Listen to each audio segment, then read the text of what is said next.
name is Michael Harrison, Vice Chairman at the New York Stock Exchange. We're excited to speak with members of the ICONIQ growth team, joined by Will Griffith and also Christine Edmonds. Will, Christine, thanks for joining us today. Michael, thanks for having us today. We really appreciate it. And thank you again for all the help you've given our companies to take them public. We do appreciate the partnership. And a little bit about ICONIQ, one of the founding partners of ICONIQ Growth. We manage around $21 billion of committed capital across 7 different funds. We've been fortunate to take 28 companies public. We've had a number of companies be acquired as well along the way. And we really try and drive unique value relative to the market from our ecosystem of partners. Last year, we opened 1,400 doors for our portfolio with unique, highly curated introductions. We also help them from a leadership advisory perspective, helping finding talent that'll help them scale, not just from 0 to 100, but from 100 to $1 billion and beyond. We have a technical advisory practice. We have a go-to-market advisory practice.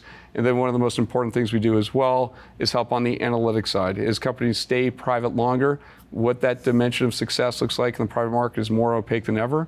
And we built out a very strong analytics team to help them, support them along that journey. And Christine can tell you more about that. Thank you, Will. I'm Christine Edmonds. I head up our analytics team at ICONIQ Growth. And as Will alluded to, we are really trying to support the founders and leaders across both our portfolio and our broader community to help them understand what great looks like across a whole host of different dimensions. Over time, this has expanded to really try and address what are the most top of mind questions that they may have. And one of the reports that we are excited to have recently released is around path to IPO. Every year we look at the past 10, 15 years of all major SaaS IPOs and really try to understand the commonalities that we see across this. So founders that are starting to think through that journey can learn from those that have done it before. ICONIQ Growth has been an incredible partner to a number of companies, both in terms of exits in the public markets and also through M&A, successfully taking 28 companies to the IPO market.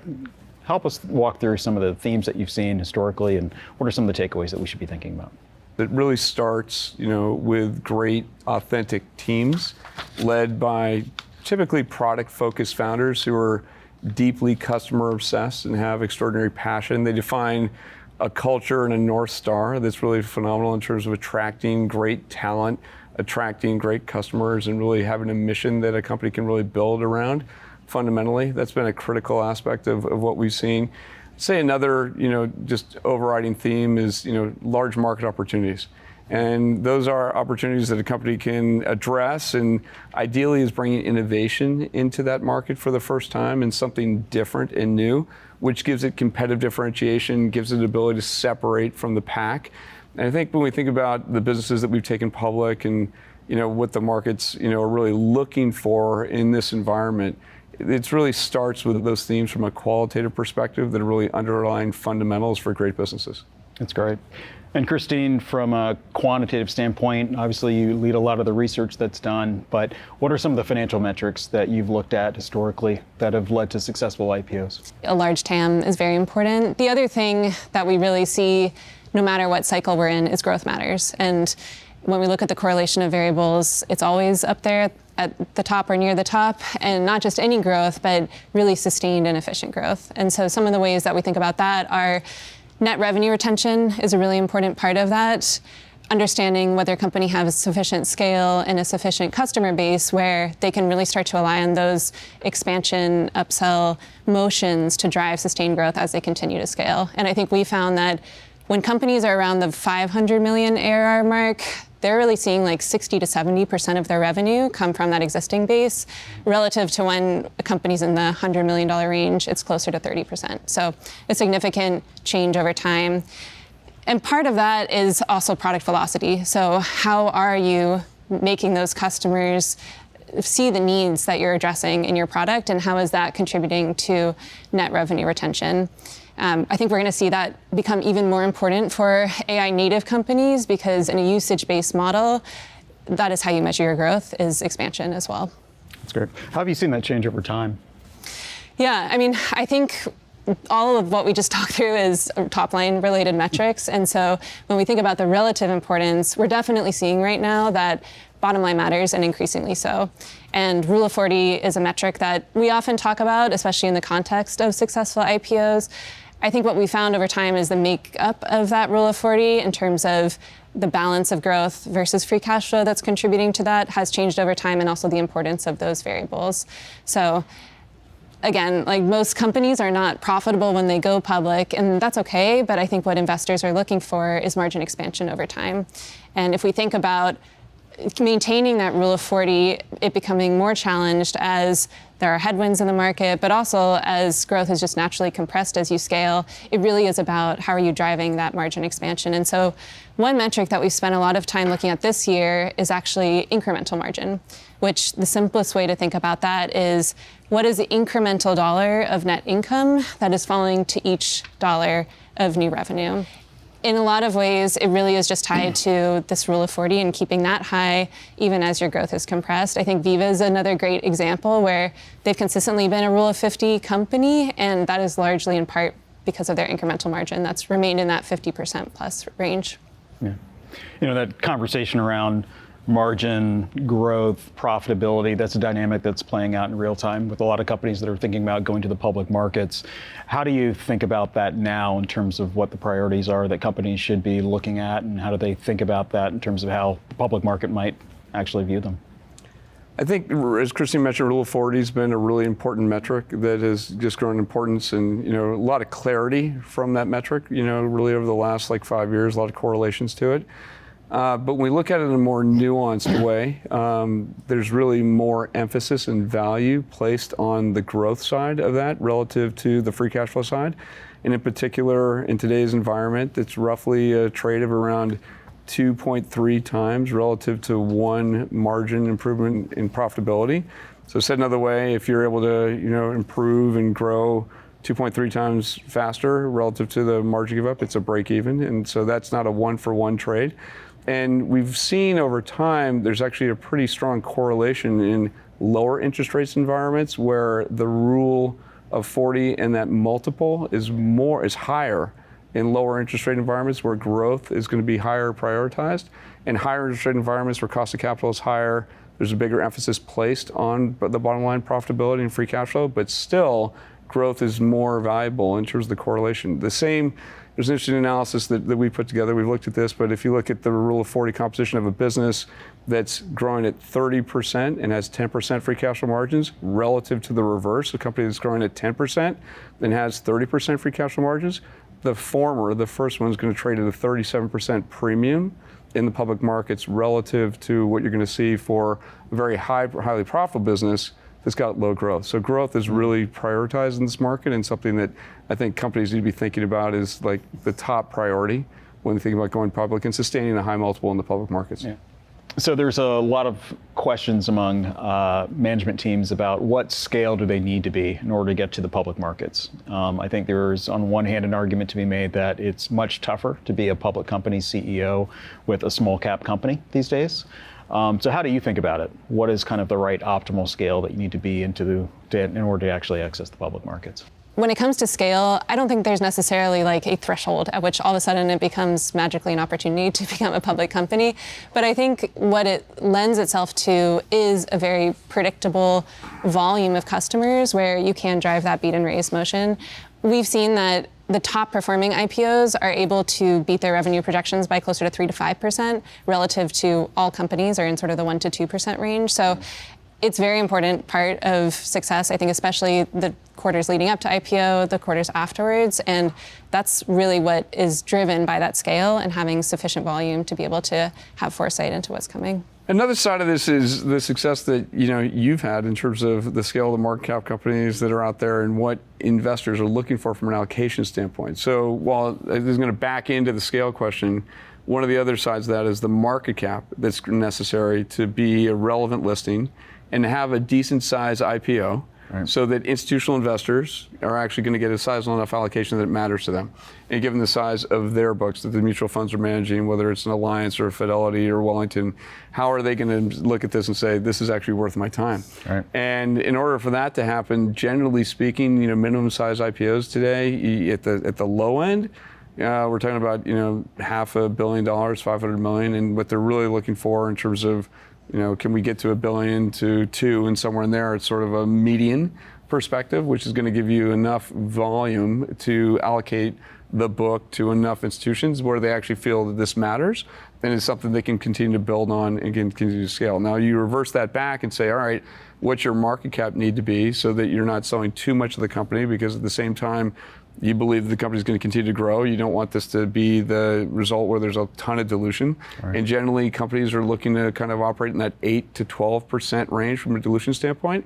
So depending on what you're looking at, from size of IPO, if it's going to be $800 million and you're looking at 10%, you're generally going to be around $8 billion. And if it's $8 billion and you're trading at 10 times, then ideally you have $800 million in terms of forward revenue, kind of how things kind of back into what that scale might be. There's other benefits to it as well. We're in a better market from an insurance cost perspective. I remember when Procore went public, you have to get D&O insurance, and all of a sudden it was like a $10 million number, and you're like, wait a minute, like if I don't have a sizable P&L, to bear that expense from an IPO cost perspective is going to be really, challenging. There's other expenses that you have to invest in terms of everything from an IR perspective and a compliance perspective that are other costs that add to the P&L. So having some, requisite girth of a business, and I'd say, in that kind of $500 million range to bear some of those expenses, is generally, I would see myself, as more of a minimum. That said, growth is going to be a profound equalizer, right. And you can achieve those higher market caps with a smaller, revenue number if you're growing at, 70, 80%, which is more of a rarity these days, but it's definitely happening with AI companies. And you have a $300 million business, there's going to be a pretty strong appetite for that business. You're still going to hit those market caps we talked about due to the outsized growth and the importance on it. The P&L might be smaller. You might have some, you might have some bigger losses from some of those expenses, but it's still going to justify itself because growth will be the big equalizer. So I think market cap is really the main thing, and that relates to the size of issue that people need to think about just to make sure that the offering's relevant to the institutional environment. Right. The right investors pay attention. 100%. Yeah. 100%. And it does beg the question, like to your earlier point about, a company that is in, let's say, the AI space, AI native, doesn't necessarily have the outlook to be a profitable company anytime soon, but fantastic growth metrics. How should they think about today's market? That's an exciting question, and it's a complicated one. There's a lot of benefits right now to those businesses to stay private and continue to evolve their business models. And what would really change that dynamic, given some of the things that those businesses need, is if capital in the private markets was not as available as it is right now. And when you think about the research costs that they're bearing, the marketing costs, and the operating expenses that they're bearing in terms of really growing, testing, and trying to build differentiation in a meaningful way, it's really expensive, and those business models are evolving all the time. I think the public markets could be a great place for them, but until the capital dries up on the private side, in these moments of evolution and innovation and toward growth matched with a lot of change, the private markets are probably a better home for the near term. As you kind of think about some of the operational issues that companies run into as they think about approaching the markets, what are some of the factors that you take into account when you look at teams that are ready to go to the marketplace and those that have more work to do? It's a constantly evolving orchestration in a high growth company in terms of making sure that you've got the right team across the board in everything where it really starts, which is when Christine talked about, really that product velocity. That team is going to be able to execute that from a product standpoint, from a product marketing standpoint, and really from a development perspective to bring those products to market on a scalable, repeatable cycle and allocate capital the right way. That is the core bedrock for multi-product success. There's very few companies that we've brought public that are only selling one product. They may have started one product, they may have gotten them from 0 to 200, but when Christine talked about like the composition of what that 500 plus ARR looks like and what news looks like, 70% of that's coming from the existing customer base where you're selling the next product into it. Procore now has 30 SKUs. Datadog's got another 20 SKUs. Originally it was just one. And that's really testament to the importance of scaled product and engineering teams. On the go-to-market side, there's a lot of nuances in terms of what success looks like in terms of a great go-to-market leader or what's happening on the marketing side. But really, we can get into this, but the IPO is a really critical time for a CFO and a general counsel. it's their Super Bowl. They're going to define a lot of what's going to go on over the year before and the year after. And there's a lot of credibility and a lot of work that needs to happen with those two founding members, those two core members of the team to really guide an IPO and make sure it's successful. As you kind of think about from a tactics standpoint, what are some of the key areas that management teams should think about in terms of that pre-IPO process? For instance, it takes longer to go to the marketplace, takes longer to raise capital, takes longer to meet with investors. One theme that has come up a lot is just the importance of investor education and starting that process earlier, the number of pre-roadshow meetings going significantly up, and as a result, by the time you're ready to write the book, it's really more about what allocation you're getting rather than do you want an allocation or not. And so, again, that speaks to just the importance of the CFO and their ability to really tell the story and run those meetings relatively independently so that the rest of the team can continue to run the business and make sure that they are still hitting those numbers in the quarters leading up to and after IPO. Yeah, and Christine, your team has done a lot of work looking at not just some of the qualitative factors that management teams need to be looking at in terms of being IPO ready, but also some of the quantitative areas as well. Yeah, so obviously trying to quantify the success of people and leadership is hard and it's imperfect. I think what we've really tried to do over time is amass a data set. We now have around 50,000 data points, and we've looked at 1,500 execs to really understand what are the commonalities between these teams when they are IPO ready, and also what is most effective. So we use tenure as a proxy for success. And I think before we get into the different profiles, what we have found pretty much universally across an executive team is that they are all in seat 2 to 2.5 years prior to IPO. And so CEOs should really start taking a look at the talent and the skill set that they have around them and thinking through that 2 to 3 years out.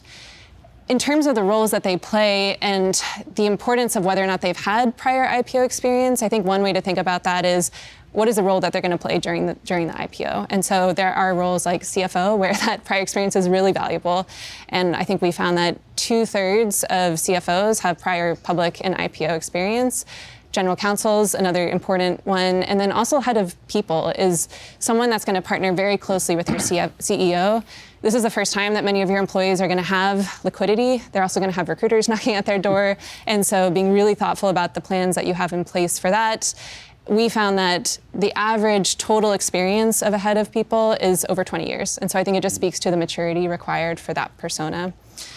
On the other hand, the roles that are less tied to prior IPO experience are those that are head of product, head of tech. And I think for them, what we are seeing is their presence in roadshow meetings has actually increased over the last year. I think one of the top questions that people are asking are, how are you using AI internally and how is it baked into your product? And so while prior IPO experience is maybe not so important for them, the ability to speak to both very technical questions, but also the strategic journey of a business is very important. Yeah, and when you think about kind of the go-to-market element, CMOs play an increasingly important part of that process, CTOs as well. How do you kind of think about that, Will, from your experience in terms of their role in the IPO process and how impactful that can be? It's game day. You got to go. CMO is a really critical role for this moment in the sense that this is the biggest marketing event the company's had in their life. I mean, they may have done a Super Bowl commercial, but this is gonna really knock that out of the park in a major way. And so really crafting that story, being a major author in terms of what's happening in the S1, making sure that's represented the right way, talking about the mission of the business, really being clear in terms of what the aspirations for that company are, and making sure that CMO has got enough experience to think about what is a marketing campaign and a branding campaign. We're not just talking about demand generation, but also branding of that business look like for a business that's got a $10, $20 billion market cap. Do you have the right team in place to really make sure that that's happening? And then, take advantage of that event and, really make sure that you're bringing customers, partners around it, that you're really catalyzing the internal company. It's just, this is a major opportunity to bring the company forward into public light, take advantage of the large stage that they're going to be on. And a CMO should be front and center in terms of really making sure they capitalize on that. Top to bottom. It sounds like a lot of work. I think a lot of people who are probably watching this are thinking from their own perspective, if they're in one of those management positions, the amount of work, the amount of lead time, the amount of just daunting responsibility it's going to take to actually get my company into the public markets. So talk to them about highlights, the benefits. What's a good part? Give them some hope on the other side. I got to tell you, when I talk to executives on kind of the post-mortem, of what is a lot of work, there's almost a little bit of sadness that it's over. In one sense, you're exactly right, Michael, in that it does take a lot to really drive beat and raise models, make sure the company's operating at the right levels of efficiency, make sure that's communicated the right way. But at the same time, it's fun. I mean, people are really able to look at this as a pinnacle moment in their career, that they've been able to help the company really get to another stage, really be showcased in a really way, and ideally well received, and now in a really nice situation to be able to benefit and scale from there. Right. You can talk about Procore in terms of bringing technology to the construction industry, where before it was Nextel phones and pens and paper. You can talk about ServiceTitan in terms of bringing enterprise technology into the trades. You can talk about Datadog in terms of bringing new digital infrastructure for monitoring. These are really profound, innovative technologies that were new market opportunities, defining new markets, and for it to be, understood, accepted, legitimized. And exactly. It's one of these things that it's really a seminal event, and so in a lot of ways, it may be daunting, but it's the rewards are more than worth it. It's a lot of fun. In the current market environment, there's a lot of question marks, a lot of current market volatility. What are some takeaways that you would offer them in terms of how to think about the current market environment and as they think about navigating to the public markets? World's definitely changed. We're in a different landscape, to say the least. Some things that probably weren't as prevalent, maybe 60 days ago. International revenue, international costs or vendors that you're buying from. What is the potential impact of geopolitical trade change, and what are the potential impact of tariffs in terms of anything you're doing? It's definitely going to be a concern that investors are going to kind of ask about and understand. I think it goes back to one of the things that Christine said, which is in this environment, there is a really strong interest in IPOs. There's a lot of fervent interest by investors for it, but you have the time to invest in investor education very different than what you were doing perhaps 2 to 3, 4 years ago. And what I mean by that is when you think about testing the waters and non-deal roadshows, those processes used to be pretty quick in the sense that I think the average number of meetings that a company might have before they actually went public was in the range of like 15 to 19. It kind of spanned maybe 1, perhaps 2 visits. ServiceTitan's IPO, the investor education process went on for 7 or 8 months. There were 90 meetings that took place. And a number of those occasions, each lead investor met with the company 4 to 5 times. That's something that I think companies can over-rotate to, particularly given the volatility that we're seeing today in terms of international trade, certainly issues with the government spending, and a lot of volatility that potentially can ensue in today's market, and potentially a way to stifle some of that if you have investors that are committed, understand the story, and really are excited about it for the long term. Kind of the testing the waters process, being in front of investors for multiple rounds over an extended period of time. Is there an argument to be made that actually does create a certain amount of discipline within management teams in terms of what they're saying and actually delivering on what they're saying? I think it's a great point. I think it's discipline. It's also the ability to learn and evolve the story. Because one of the things that when you're introducing a new story and a new issue in a new market, there's a lot of questions around what does this exactly do? How does this fit? Because everyone's trying to put it into a reference frame and a landscape that they think they understand in some of their prior existing investments. The customers are also part of that storytelling, and so Audion's a great example, where I think one of their biggest moments of PR upshot was when eBay actually talked about them in their earnings call, saying that they're going to switch over to Audion from PayPal. And then I think we've heard from others that the chance to reconnect with some of your biggest customers who all of a sudden have a lot of desire and interest to talk to you because they also want to be seen as tech forward and be featured as the marquee references in your S1. And so again, thinking about how you pull in others as part of that story and part of that brand recognition is also important. Yeah. It goes to, I think, something that you touched on earlier, both of you touched on earlier, about kind of the legitimization of the IPO process. What are some other kind of examples that you can point to in the past where you've seen that in action? Yeah, we were chatting to Rob at Coupa. I think they had an experience in this domain. They already were moving up market from a strategic standpoint, but he just spoke to sort of the night and day ability to sell to these really large enterprise customers that are maybe more risk averse, I think especially for an Office of the CFO product. And all of a sudden, this is a logo that everyone's recognizing and has a lot of trust in. So I think it can impact your sales motion in pretty big ways as well. I'll give you another example. We, one of our, I think, first IPOs, it was our first investment, was a company called Blackline. And Blackline provided financial reconciliation accounting software to enterprises.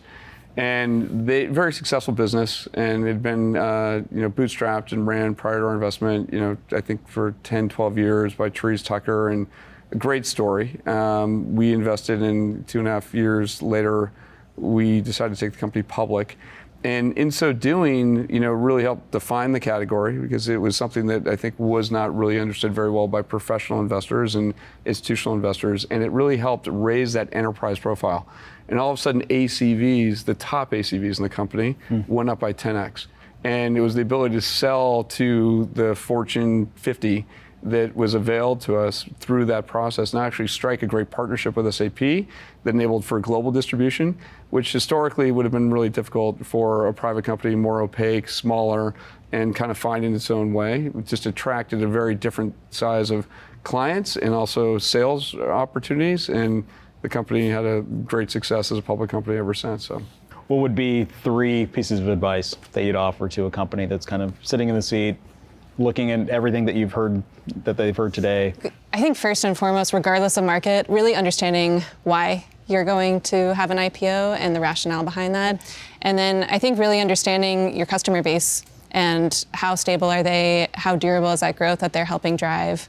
When I think about all the metrics that we talked about and everything coming back, the necessity of really making sure that product velocity and capital allocation function inside the business, which is the core engine of innovation and the core engine of sustained growth, making sure that engine is functioning and just ripping at the time of the IPO is essential, I think, for sustaining success, sustaining growth, and really outsized performance as a public company, and is really the heart and soul of our industry, which is that innovation cycle, that innovation engine that you bring to the party. That is the bedrock of what has always been successful in our industry. And if that's working and functioning at high velocity, the rest will be a lot of work and a lot of tactics, a lot of beat and raise, and a lot of function. But it's going to come back to, are you growing faster than others? Are you winning at an outsized rate? It's going to come back to product velocity. It's going to come back to product execution. Nail that, the rest will happen. Fantastic. Thank you both for joining. Michael, thank you. It's been great. Really appreciate the time. Thank you. Thank you. Thank you.